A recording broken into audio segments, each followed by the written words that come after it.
The place to start for Facebook is our mission: give people the power to connect and make the world, give people the power to share and make the world more open and connected. As I was just reading that, actually, my mind was thinking about the story that she just shared.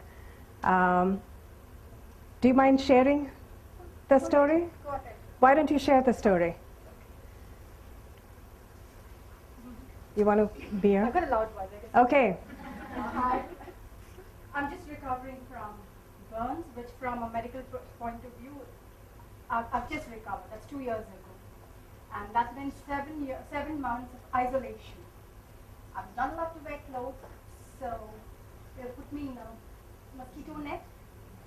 And you can imagine, 7 months for somebody who's constantly yak, yak, yak. I'm a dentist. So yak, yak, yak, yak, yak. I'm asked to shut up. No human contact. And Facebook saved me because that was my only contact with the world. So I reconnected with myself, with my family.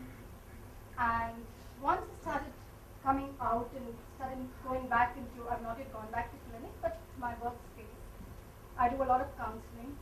I have a set of 7 Kashmiri teenagers who I have never seen because they're too shy to put the video on, but they connect, they converse, and they share. I'm actually doing online counseling for them courtesy Facebook. That's what I wanted to thank her for. No, thank you. And honestly, it's about what people are doing on the platform. It's what people like her are doing on the platform, and it constantly amazes us as to what they're doing, and it inspires us. So that, as I was thinking about the mission, now that was a story that she just told me that was just on top of mine, and it's these stories and more that make up what Facebook is doing. So the result of this vision is over 1.3 billion people all over the globe connected on Facebook, over 1 billion on the mobile device. Let's take a guess. In India, how many people connecting on Facebook in India? What do we think? 100 million, half a billion. Okay, 100 million, half a billion. I like ambition. All right, so the 100 million is closer because we have about 200 million people who are actually connected on the internet in India. So in India, about half of them connect on Facebook. These are our active numbers, not just people who have registered, but people who actively come and use the site. Over 99 million on the mobile device. So to put that in perspective, if you think about all the time one spends on the internet, whether it's doing email, video, connecting with people, 1 out of every 6 minutes is spent on Facebook. So more time on Facebook than the number 2, number 3 side. And if you take the filter of mobile, 1 in every 5 minutes is spent on Facebook. If you peel the onion even further, what really delights us is how inclusive the growth is. So a lot of people think that the people using Facebook are people like us with smartphones sitting here in metros. But if you look deeper, actually 66% of our mobile phone base is feature phone users. So these are people with few thousand rupee phones. If you look even deeper, nicely distributed between the metros, Tier 2, Tier 3, and the rest of India. It's great how wherever you go, someone always has a Facebook story to share, like the story that was just shared.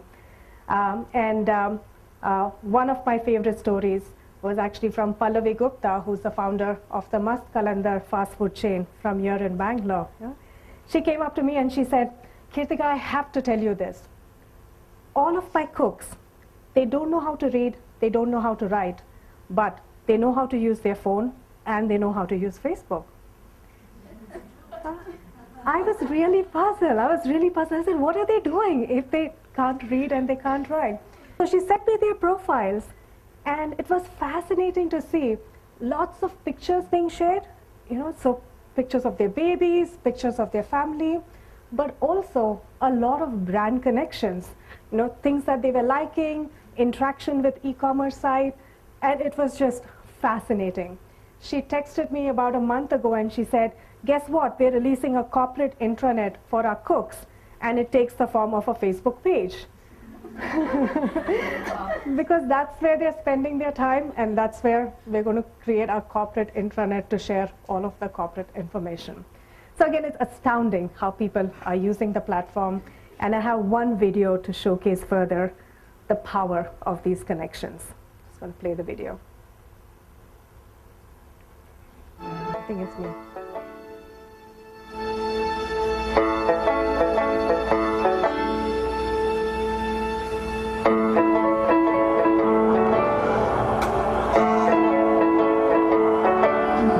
Why are there so many songs about rainbows? And what's on the other side? Rainbows are visions, but only illusions, and rainbows have nothing to hide. Someday we'll find it, the rainbow connection, the lovers, the dreamers, and me. Wave hi, Chloe. Somebody thought of that, and someone believed it. Look what it's done so far. Someday we'll find it, the rainbow connection, the lovers, the dreamers, and me. La da da dee da da doo. La da da dee da doo.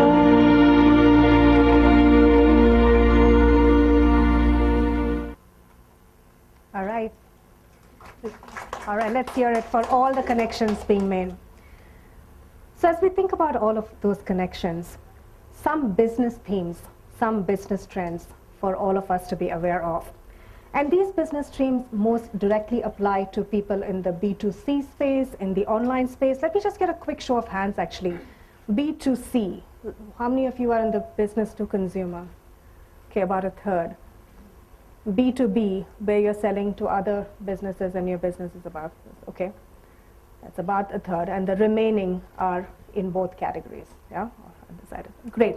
So, so it directly applies to the B2C space, it directly applies to people with an online component, but as you will see, these trends have a pretty sweeping consequence and touch, and no matter what business, what industry you're in, these are trends for us to be aware of. So let's jump right in. So theme number one is about the notion of putting people at the center, no matter what your business is. At some level, this seems pretty intuitive, right? Put people at the center. Isn't that what we all do? Okay.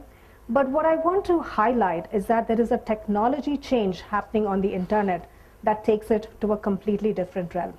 Let me talk about what I'm trying to illustrate. See, on the internet, about 10 years ago, there was very little that was known about people. Okay? We were all known by our email addresses. In my case, it's Kirthiga UR, my first name, middle initial, last initial. And that's all people knew. And it's amazing to see how people try to glean information based on whatever you have provided. And systems that use this kind of tracking often get it wrong. For example, even today, if I call Just Dial, and we can try this right after this session, okay, I'll call Just Dial, they'll pick up the phone and they'll say, "Hi, Ms. Gaur," because that's who they think I am, based on my name, yeah? And it's great that they're trying to personalize their service to me. It's a really great sign, but they get it wrong. And today we have alternate platforms like Facebook, like LinkedIn, which are anchored around real people. So on Facebook, I am I, Sairi is Sairi, you are you. Okay?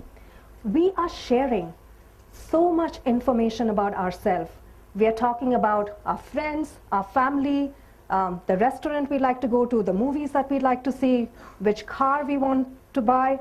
We are sharing a lot about ourselves, and this just leads to different ways of being able to connect with the consumer and really being able to delight people.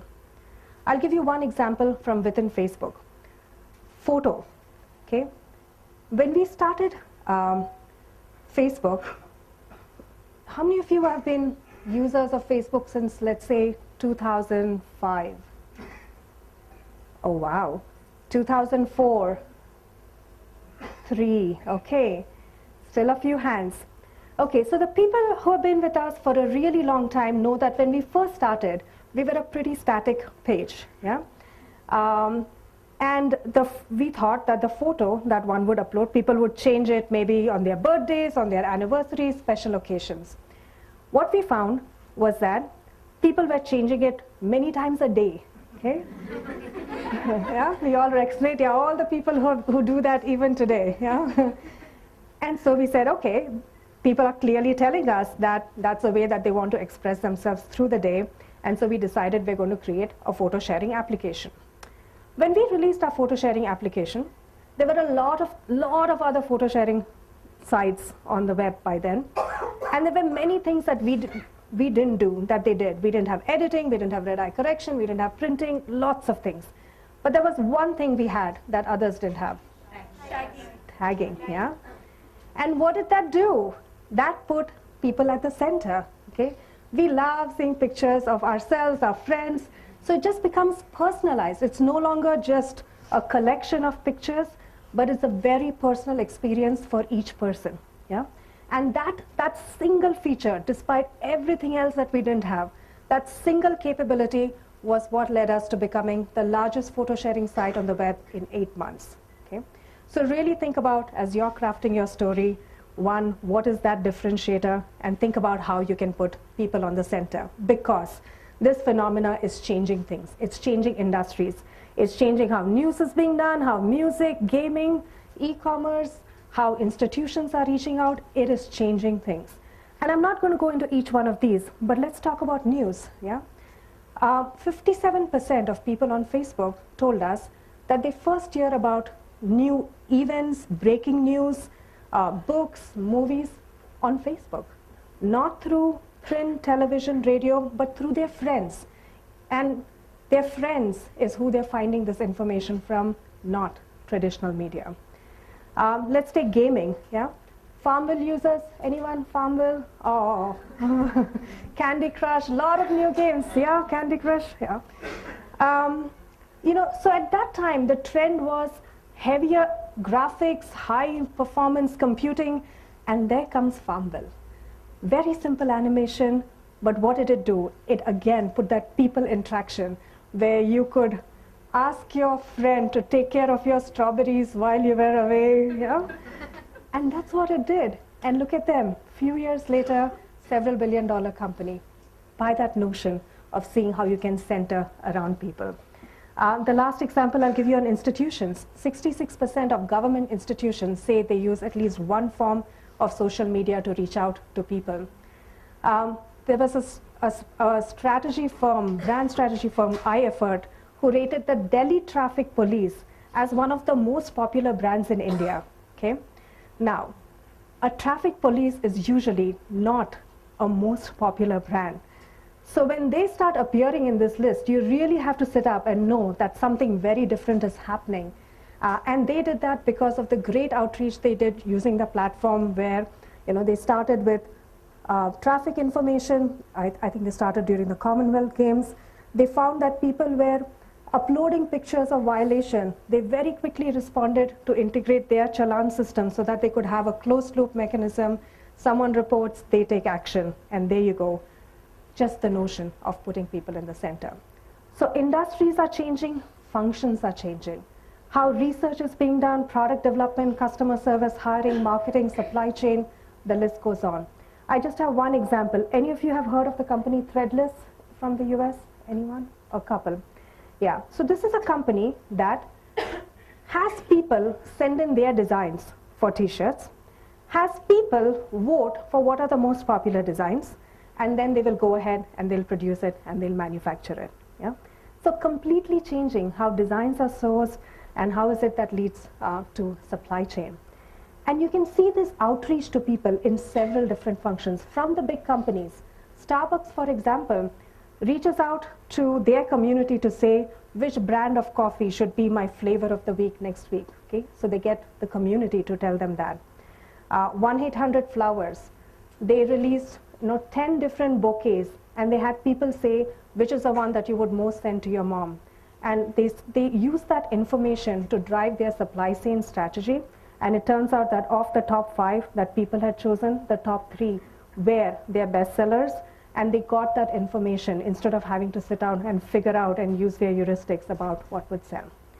So things are changing. Think about how in each one of your businesses you can put people at the center. The next trend that I want to highlight, shifting gears, is the mobile first trend.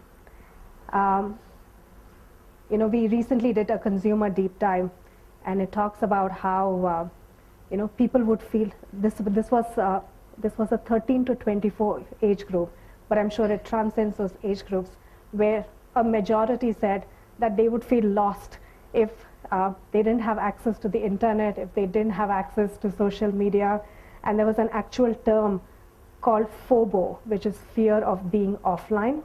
It's an actual term, yeah, that now people are associated with, and a lot of it comes from the fact that we have a mobile device with us. It's a device we wake up to, the device we go to bed and we use just before we go to bed.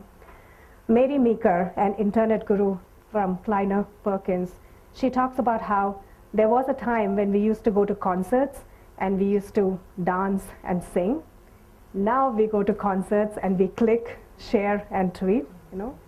That's the changing dynamic. Last year in the US, for the first time, more content was consumed on digital than on television. And the last time a crossover like this happened was in the 1950s, when television overtook the radio. Yeah? And you will see that these trajectories, they never cross back again. And if you look within the digital trajectory, which is the blue line, the sub-trajectory is that of mobile. That's the one that drives the digital trajectory the most. Now, this has implications on all of your businesses. You need to be thinking about how is it that people can discover your services on the mobile. Sairi was kind enough to send me some of the profiles of people who were attending. And as I looked at each one of those businesses, I had seen what Shalini from Yipido, is she here? She just left, okay. I read about Sunita from Pampering Petals, yeah. Deepta and Nisha from Ever After, right? Yeah. Well, and so many stories, and every single example, I could think about how you, and these are all things you're probably thinking about in how to use mobile, but think about it. Think about how you can be there at the point of discovery, because people are discovering products and services on the mobile. Think about how you can take a consumer from the awareness to the purchase on the mobile, help drive loyalty on the mobile, because every report that you see will tell you that this is a trend that is only accelerating. I think we all know that this is coming. What was staggering to us is really the pace at which this is happening, and it's something that all of us would want to think about. We saw this at Facebook, and it was about 2012 when we started this mantra of think mobile first, because we were seeing that consumer transition, and frankly, I think Facebook, we also reacted a little late to the mobile transition. It was 2012 when we said we're going to be a mobile first company, and we completely changed how we did things. We changed who we hire, how we hire. We had tons of training programs to get people ramped up on developing on the mobile. We said, stop developing on the desktop first. You have to develop on the mobile first, and then the desktop. And we went through a pretty intense transformation. And that has only paid off in terms of what we have seen in terms of the adoption. So think mobile first and think about how it applies to your business. Okay. I'm then going to move to the last trend that I want to highlight on the business side before we shift over to the personal story, and that is the trend of innovation coming from information. I strongly believe that in our lifetimes, some of the biggest innovation that we will see will come from how well you harness information. We already talked about 2 examples even during the first few parts of my talk, one of which was how we at Facebook saw how people were changing their photographs, and we responded to that trend. Yeah? the Delhi traffic police, they saw that people were using this as a platform to report violations, and they responded by integrating their challan system with it. Think about how you are capturing information and how you're harnessing information. Try not to let it be an afterthought. Really try to build it within your businesses as you're building things, because harnessing that information is what's going to drive innovation. We at Facebook, we often think about this graph. Okay? This is a graph which talks about, over time, the movement of atoms, which is physical movement, like goods going from one place to another, to the movement of bytes. Okay? And there was a time where we had to physically go somewhere and tell them about our preferences, go open a new bank account. So we had to physically reach somewhere before the person would know what we want. But in today's world, Amazon and Flipkart, they almost know what I want, even before I know what I want. Yeah? And it's incredible. It's incredible how they're looking at information and how they seem to know what I want, even before I know it. Think about how you can apply that paradigm to really delight your customers, and what is it that you can know about them. I want to show you two applications of this. One from a functional perspective, and two from another entrepreneur who built his entire business around this notion of information driving innovation. So on the marketing front, this is a campaign that Coca-Cola in the US did. I wanted to use both global and India example, where they had this beautiful, America's beautiful campaign that they ran around Super Bowl. Okay? Beautiful campaign. And it talks about the diversity of people in America. What they did on Facebook was fascinating. They cut the video into 18 different ways, and they showed a different image with a different message for, say, people of Middle East descent, a different image for people of the lesbian gay community, a different one for US Hispanics, and so on. Yeah? So just that, how they used information to drive, and this was true marketing innovation. It sounds simple, but hadn't been done before, and the kind of connect that they drove with people. We did a brand metric study with them. The connection and the affinity with the brand was pretty staggering. Same thing in India. When Coca-Cola came to us and said, how is it that we drive more Coke consumption in the country? We sat down with them and we said, all right, let's map it to people using feature phones. Let's map it to, say, people who have newly joining Facebook, because they're likely that class of people who haven't had a bottle of Coke, and we drove that message based on that information. Again, they measured it by consumption. This is a case study coming out soon, so watch for it. Information driving innovation. I want to now show you a video from another entrepreneur who's built his business around this concept. I don't know if it's going to play or if I'm going to.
Karthik and his team do deserve a big round of applause for what they do.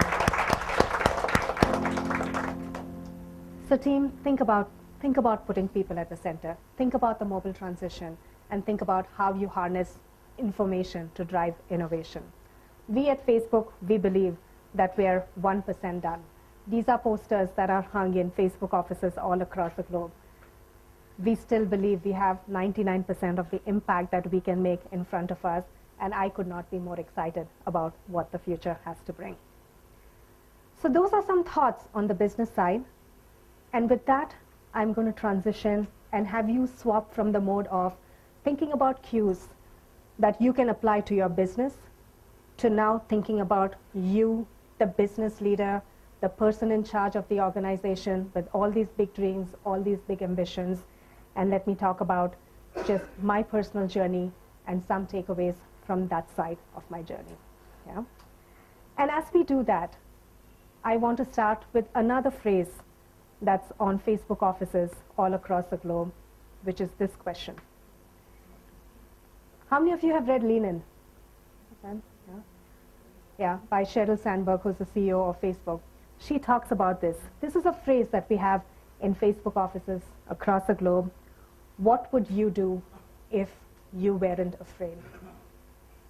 What would you do if you weren't afraid? I want you to take 30 seconds to actually think about the answer for yourself, because the answer is it's very unique to each of you. Yeah? So take 30 seconds to think about it, jot it down, write it on your phone, think about it after you leave tonight. Think about what would you do if you weren't afraid. Take 30 seconds.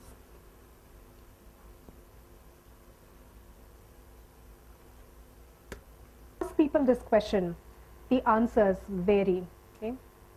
For some of them, it could be, I would speak up more, or I would ask more questions without being afraid of looking stupid. Okay? For some others, it might just be, I'm going to go have that tough conversation with a colleague or someone in the family without being afraid that I might hurt their feelings. Yeah? For one person that I asked, she told me, Kirthiga, I'm already doing what I would do if I wasn't afraid. Okay? And I see nods here. And I hope many of you are in that spot. And I told her, I said, tell me more, okay? And she told me that a few years ago, she had cancer and she didn't know whether she would make it or not. So she had plenty of time to think while she was undergoing chemo. And then when she emerged with it fully behind her, she knew exactly what she wanted to do. Okay? In her case, it meant quitting her family business and going back to work for her alma mater, which she does today. Okay? The message for all of us is that we certainly don't have to wait for a place where we are faced with a life-threatening situation for us to take that leap of achieving our best self and doing what we would do if you weren't afraid. As I think about my journey, one of the instances that pops up to my mind is when I was recognized first in one of these top 50 women in business lists that Sairi is also part of. And I had we announced it in an all hands, and one of my team members, she raised her hand and she said, Kirthiga, did you always know growing up that you wanted to do X, Y, and Z, and your ultimate goal was to end up in one of these lists? And I looked at her and I said, of course. How many of you believe it? Yeah? Yeah, so the answer is totally, of course not. I did not know growing up that I would do my engineering. I did not know that I would go to the US to do my master's in computers, stay there for about 14 years, midway through that, do my MBA from Stanford, move to the business side. I did not know that I would come back to India. And certainly, when it comes to Facebook, Mark wasn't even born when I was thinking about my career. Facebook has just been around for 10 years. So I certainly did not know that this was exactly and precisely the role that I wanted to do. There are people who, again, know precisely what their career needs to be and map it out. For me, it was more of an evolution. I was born one of 2 children, and my dad himself, he was born after 7 years of marriage, after a lot of prayers, that was my dad. And so when they were expecting their first child, lot of excitement in the air. My sister was born. There was some disappointment that it wasn't a boy, okay? But it quickly went away, saying first grandchild in the family, lots of celebration, okay? The second time around, okay, they knew it was going to be a boy, right? They knew it. They'd even picked out a name, Karthik, after Lord Kirthiga, which is a family deity, okay? And then, lo and behold, here comes me, and not a boy child. This time, the disappointment lasted for much longer, and my grandparents actually refused to come see me in the hospital when I was born. And my mother tells me the story where she tells me that my dad came to her and said, listen, if we have a third child, I want you to know that I want a girl, and we will name her Kanchana. Yeah? So they had a name set out too.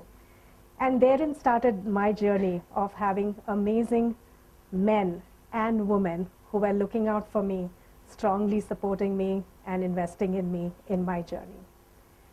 So for most part, our parents brought us up no different than they would bring up boys, except with one distinction, which is that they believed that girls would stay with them until they got married. Yeah, that's how it would be. So my parents moved every 3 years, and we moved with them. I've stayed in some of the biggest metros, Mumbai, Chennai, some of the medium-sized places, Tarapur, Nasik, Nagpur, also some very small places like Nanded and Dandeli. I did my engineering from Nanded. Anyone knows where Nanded is? Yeah, okay, yeah, all right. And then we moved to Nagpur. I began to think of wanting to do my master's, and I wanted to do it in the US. So I very hesitantly went up and spoke to my parents, and I said, this is what I'd like to do. My father beamed at me and said, matter of pride for the family, the first person in the family to go abroad, let's do it. My mother beamed at me and she said, just get married and do whatever you want to do. So therein started the search for the perfect groom, and I met my husband. We were met my potential husband. We were allowed to go for one chaperone dinner together, and I was engaged to him 4 days after I first met him, married to him a year later, and in him truly I found my soulmate, my companion. So if I think about then my journey since then, I'll tell you one more story. I remember his last semester at Syracuse was my first semester, and I went up to him and I said, hey, there are all these elective classes. What are the classes that I need to choose? And him and me, they're like yin and yang, right? He's been in boarding since he was like 3 years old, very independent decision maker. And I go to him and I say which classes I should take. And he looks at me and he says, listen, they are your classes. Why are you asking me what classes I should take? So that was just another instance, again, of that pivot where I think it was about that time that I really started making decisions of my own, as in what is it that I want to do and where is it that I want to take my life. So as I reflect back then, it's been, married to him for 20 years, many career transitions in between, 3 lessons that I want to share based on what phase of life that you're in. Number 1, actually let me get a quick show of hands. People who are single. Okay, great, 1/3. Married. Okay, that's a lot. Children. Okay, well, great. Awesome. So for those who are single, okay, 1, the most important career decision you will make. Yes, you might have heard that before, yeah, is the partner that you will choose. Okay, so that's 1. Remember that. So choose carefully. Okay, and 2, as you think about your partner, truly make your partner a real partner. Okay, when I had the Facebook opportunity, actually we were in Bangalore. My husband had just started his real estate business, and here is it, I get an offer in Hyderabad. We had many intense conversations where we said, this is not about your career or mine. we spoke about, should I commute? What should I do? And finally, it was Dave who said, listen, I can tell how much this means to you. Just do it. We'll all move, and we'll make it work. Okay? Make your partner a true partner. Next one. Okay. This is if you're in the stage of, okay, you're married, and now you're thinking about, should I have children? Should I not have children? Okay. I'll tell you that in my case, for first few years, we were not ready. Then for the next few years, we said, okay, we're kind of ready, but oh, there's this wedding we need to go to. I can't be pregnant, while we have to go to this wedding. Or there's this big conference, and of course, again, I can't be pregnant when I'm having this big conference. So we postponed it, okay? And then when we were ready, we found out that it doesn't just happen when you decide that you're ready. So it was after actually a few years that we then had our first child and then our second child. So I have two girls who are now 12 and 9. So my takeaway from my story is, 1, it will actually never be a good time to have children. And so conversely, if you know that you want to have children, it's always a good time, okay? So just go out, make that decision, and life will conspire to make it happen for you, okay? Now, let's go to the third phase, which is when you've had children, okay? And at this point, I want to give you a superpower, okay? A true superpower. And that is called the superpower of the word and, okay? It's about the power of the and versus the tyranny of the or. Okay, so, one example that comes to mind is when I had my second child. My first one, I had it when I was in business school. Best time to have children. There was so much flexibility. I spent a lot of time with her.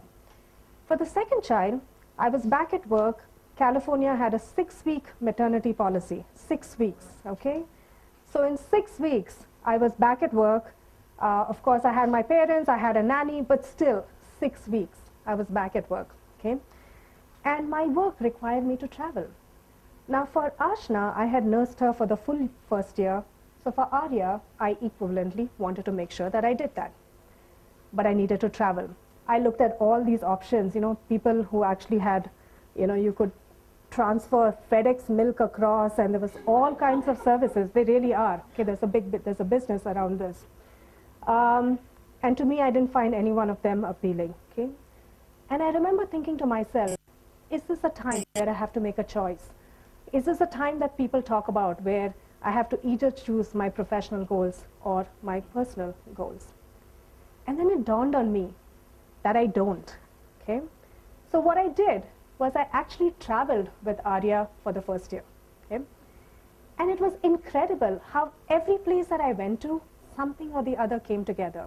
I went to North Carolina, and one of my co-workers used to run a daycare before. She said, I'll take care of the baby, don't worry. And what was even more staggering to me was I went with Arya, and I had a male colleague with me who brought his infant child because his wife had said, we have 2 children, you're going on a trip, I can't take care of 2 of them. If you want to go, please take the child with you. Okay, so we had 2 infant children in North Carolina. One was mine, but the other was my male co-workers, right, where he had packets of frozen milk to give the baby. So it's just incredible how once you decide to do something, how nature conspires to make things happen for you. Okay? So think about the power of the and. And by the way, the choices that I made might not be the right choices for you, but the message is, whenever you see, oh, you can do this or that, try to think outside the box and try to think if you can make both of those things happen. And by the way, this applies not just to these kind of situations, it also applies to work, where often you'll be presented with choices that seem like an or, but actually if you just think a little deeper, you can probably get both things done. It applied to me even in my volunteering. Yeah? Again, when Arya was born, until then I had a very regular volunteering schedule at Stanford Hospital, but 2 children being sick at different times, I could not commit to it. And it was really getting to me that I wasn't able to volunteer. Someone introduced me to this amazing organization called Hands on Bay Area, which was meant for busy professionals where you could sign up 2 hours and go. And so that's what I did. I actually chose activities where I could take my kids along with me. So ever since Arya was probably 3 months old, she has been volunteering. We've been in soup kitchens, we've done English as a second flag, so I had to follow that tradition. And so I took out my gloves for a freezing second, planted the flag, and then put my gloves back again. But it was just incredible and one of those once-in-a-lifetime journeys. Think about this again in all spheres, in your personal and in your work. Think about your goals and test it. Do they scare you? Think bigger and think bigger until they scare you. Because until you're at that point, you're not living up to your potential. So think about goals and push your goals. The next one is about the future belonging to the few of us still willing to get their hands dirty. I will tell you that when we do senior leadership hiring, broadly we think about 3 categories. We think about strategy, how well can they visualize the future, make strategic bets. We think about execution, and we think about people culture fit. The place for our senior leaders where we find the biggest gap, honestly, is in execution. Okay?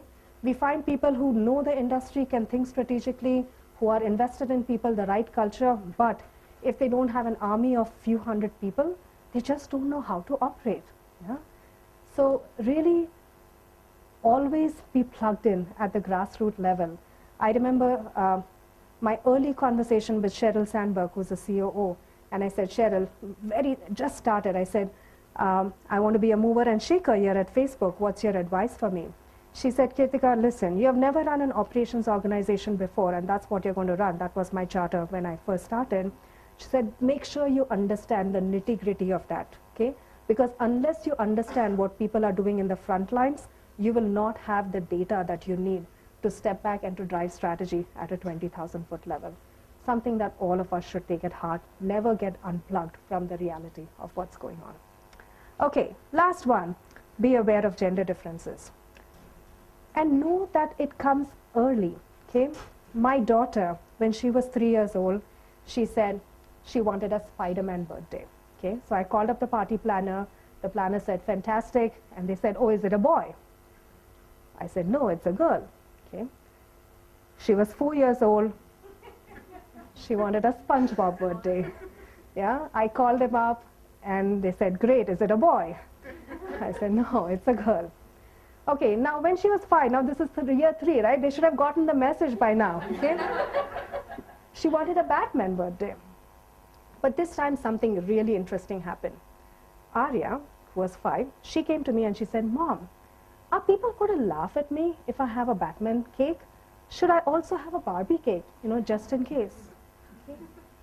At year 5, they're picking up cues on what society thinks that they should do and they shouldn't do.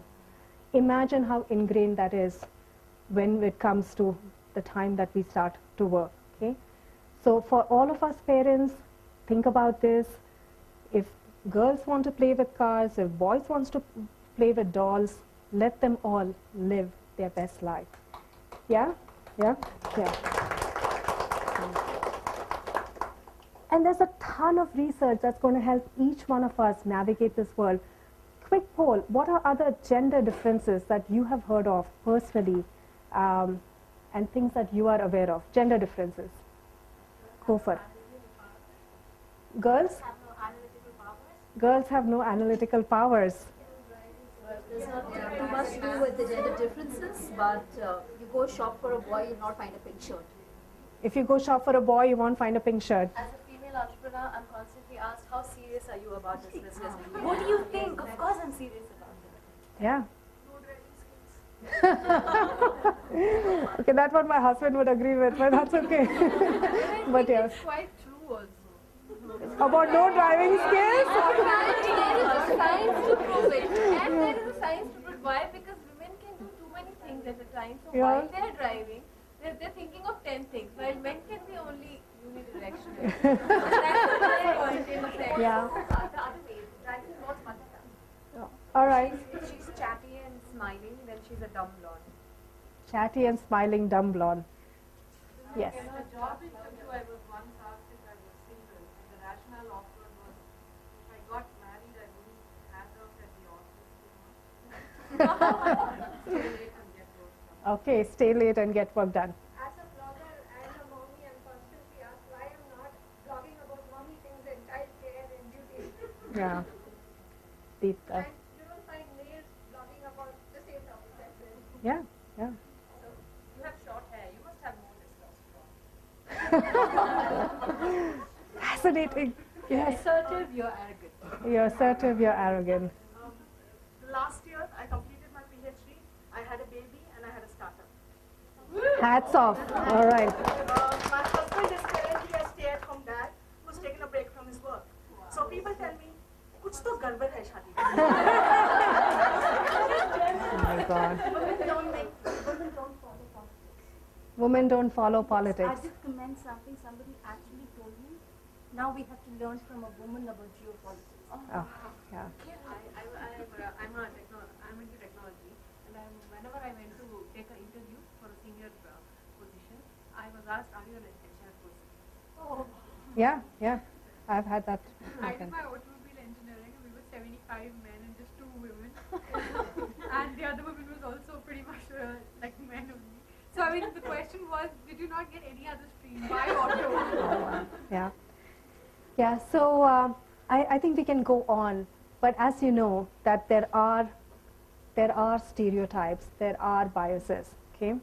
And what I want you to think about is also just be a learner and to learn about true gender differences. For example, it is proven that women don't negotiate as much as men. Okay, now these are all aggregate stats. Of course, you might be a woman who's outside that exception. You might be a man who falls under that category, right? What is important that you know where you fall and then can consciously course correct, right? So Margaret O'Neill, she's a professor at Stanford Business School who studies psychology and gender differences, and she's written a book about women don't ask, right? Because women come and they say, yeah, 1 to 5%, what difference is it going to make? But then she does the math that she says that 5-6% over the course of a 30, 40, 50-year career means that you could retire 5-10 years earlier than otherwise, yeah? Again, out of a graduating class, 70% of men will negotiate, whereas 17% of women will negotiate. And assuming equal, negotiation abilities, what happens out of a graduating class? You find that women are paid less than men, right? And I have managers tell me, listen, I'm not discriminating. It's not that I'm offering less to a woman than a man, but if a woman doesn't ask, what am I going to do, right? So it really is on all of us to know about these differences and to consciously course correct. Margaret O'Neill also talks about it's actually not that easy, talking about assertive, aggressive, in that if a man negotiates, he's seen as, again, knows his business, good. Whereas if a woman negotiates, she's seen as, too self-obsessed, not a team player, right? So she talks about making the stereotype work for you, where she talks about, okay, listen, go to them and say, listen, I really care about this job, but I have my parents to take care of, my husband to take care of, my children's education. So suddenly it fits back into your stereotype. Just a tip, right? If it works for you, why not? There is real research and there's real data behind this. Become a student of gender differences and know how to navigate the space. So with that, I want to close. I want to close on my personal lessons, depending on the phase of journey that you're in. Make your partner a real partner. Remember, when you're having children, it's always a good time. Think about the superpower called the power of the and. Make it work for you. And these are just tenets as I reflect back on my life. Think about big goals. Think about goals that scare you. Remember that the future belongs to the few of us who are willing to get their hands dirty and become a student of gender differences. I'd like to leave you back to this question. What would you do if you weren't afraid? I know that SHEROES provides this wonderful platform and this wonderful community for you to identify the answer to that and actually act upon it. So I couldn't be more thrilled to be with all of you here today, and I'd love to take any questions on your mind. I think we have about 5-10 minutes for questions, yeah? All right, so thank you. Thank you, everyone. Yeah. On the last part, know the gender differences and try to find a way of strategically working Yeah. around it. There are times when you don't want to be strategic. I am assertive, like I want to you know, it actually is never about not being honest, because people will see through you, okay? If you are a different personality, and in this world, it's increasingly transparent. So you actually have to be who you are, but you have to think about ways to manifest it in a way that really works, okay? So, and I'll give you an example. I honestly am very direct, very open, right? I'm a what you see is what you get. So people will always know if I'm, you know, what's going on, and they'll never have to guess, okay? But then I really have to think about what are my goals, right? If I communicate to someone, I actually found out that there were several times where my style of communication left them feeling as though they were being personally questioned about their competence, right? And there's a difference in me giving input, where I'm just, my goal is very simple. I want to help them be better, I'm giving the input. But if they walk away feeling that, oh, you know, Kirthiga doesn't like me, I feel just personally that I'm not doing a good job, that is not my intended impact. And I can do two things. I can say, listen, I don't care, okay? I am who I am, I'm going to give input like this, and if they can't take it, too bad, right? But you really have to stop and think, what is it that I want to accomplish, right? That was not what I intended to convey. And the onus really is on the person who's communicating to make sure that their message lands well, right? So I have honestly learned to recognize factors post-fact, right? I can tell when someone is feeling that way, in which case I will go to them and have a one-on-one conversation and say, you know, listen, it might have come across that way. I really didn't intend to. I just want you to know it's my style, right? And I want you to take it in that. And that has dramatically changed my conversation back with them. So it is about being who you are, but also recognizing circumstances and making sure that you are getting your intended consequence. Does that help? Yeah. I feel like one of the things that holds us back as women, especially as women entrepreneurs, is the fear of failure. So I was wondering if you could share a failure story with us. You clearly have many success stories, but if there's a failure story through which you learned something and only made you, helped your journey. Yeah. Is this being taped, recorded? How honest can I be?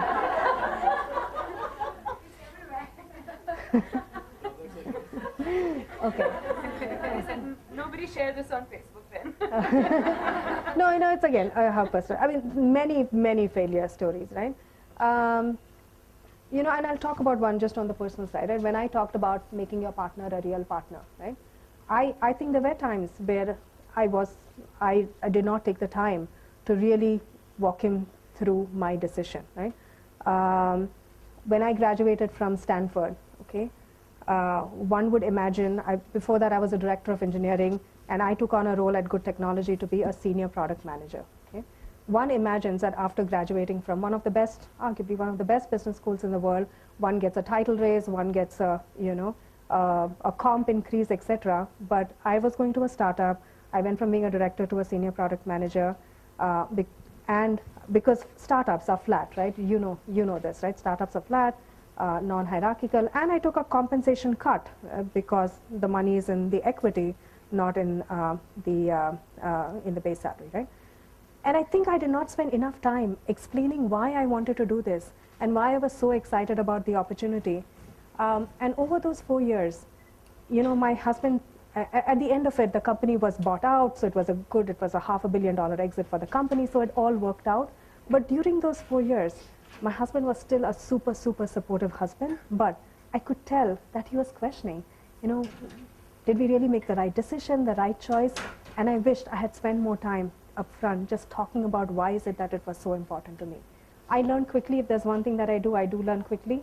And so when it came to the Facebook decision, again, I took the time to make sure that we have spoken through why it was important to me. So just one example among countless on both the business and the personal side that I can share with you. Stories of what involve guilt management. Again, Cheryl talks about this. Guilt management is almost as important as time management. I went through this phase where I was like, listen, I don't know what the kids are doing in school. My husband takes care of, helps them after school. And it was just worrying me. And one day I said, listen, I either need to fix it I either need to do something about it or I need to stop feeling guilty about it, right? I can't be in the situation where I'm feeling guilty and not doing anything about it. So then I thought to myself and I said, okay, if you have two parents helping them with their homework, it's going to confuse the heck out of them, okay? So he's doing such a great job with them, let him do it. I have my time with them. So last year we had a 40 hours of volunteer work together goal, and we went out there and did it. So again, but it took a lot of gnawing, a lot of time spent on, I'm not doing this, I'm not doing this, I'm not doing this, unless I was able to step back and make a decision. So just another example. I could go on. Yeah. Great. Okay. In your career, did you face gender bias at any point in time, and what do you do to turn that around? Yeah, fortunately, we just turn a blind eye to gender bias, and say, I'm going to do what I'm going to do. So I have not been in a situation where I felt that I wasn't given an opportunity or I wasn't able to do something because of gender. If there is a gender bias, honestly, I believe it's about us and ourselves. For example, again, research has proven that when we look at a role, women look at a role, okay? We look at it and we say, oh my God, there's 20% of the job description that I don't fit and thereby I'm not eligible for this role. Men look at it, this is stats, okay? And they say, I meet 50% of the criteria. I'm such a great fit for the role, yeah? And so if you don't raise your hand and literally raise your hand and say, I want to apply, those are opportunities that are not given. So if there is a bias, I think it's about internal, where again, I am second guessing myself. Can I do this? Can I not do this? Rather than something that the external world has imposed on me. That helps, yeah. Last question. Sunita. I mean, did FB approach you or you approached FB, and what was the discussion that happened? And have you ever intimidated your boss or something? How he got intimidated by you? How did you handle it? How he got intimidated by me? And how did you handle it? Okay. So for the Facebook journey, I came to India on a 1.5-year assignment. My startup got acquired by Motorola. The startup I was working for got acquired by Motorola. And so I came for a 1.5-year assignment. I was supposed to think about going back, but then things just came together for us. So that was when I first got introduced to Facebook. And actually I spoke to Cheryl and said, Facebook is doing such great things in India. What are your plans for India? And she said, we don't have an office now, but let's stay in touch. Someday we will open an office in India. So it seemed almost meant to be. I worked for another turnaround company, and that company was sold. And it was just about that time when the company was sold that Facebook announced its intention to open an office. There was an intense interview process, and I feel just truly fortunate to be able to work for such a mission-driven company, to be able to build out their operations in India. So that's how that conversation went. Has my boss told me that he is intimidated by me? No, in your career, in any time in my career. They have got intimidated, and how did you handle it? People tell me, I have had my male colleagues tell me that, they get intimidated by how on top of things I am. We'll go into a meeting, there'll be an agenda, and there'll be action items that come out from it. So just how on top of things I am. They've often told me that it's quite intimidating to be in that kind of a work setting with me. But what do? You laugh it off. At the end of the day, we have to drive the organization. That's what matters, Yes, right? yeah. So that's what you do. And actually, again, I've had my managers made on the flip side of it, right, where I am, again, thinking to myself, and second guessing what I did. I've had, again, my managers, male and female, come to me and say, Kirthiga, you drove the decisions with the right intent. So regardless of what people are thinking about it, you know that the intent was right, and you know that, you know what the goals were, what the priorities are. Don't spend that much time thinking about what people are thinking about it. So that's on the flip side of it. Thank you all for your questions. It was fantastic to spend the afternoon with you. Thank you. All right. Thank you. Thank you, Sari, for having me.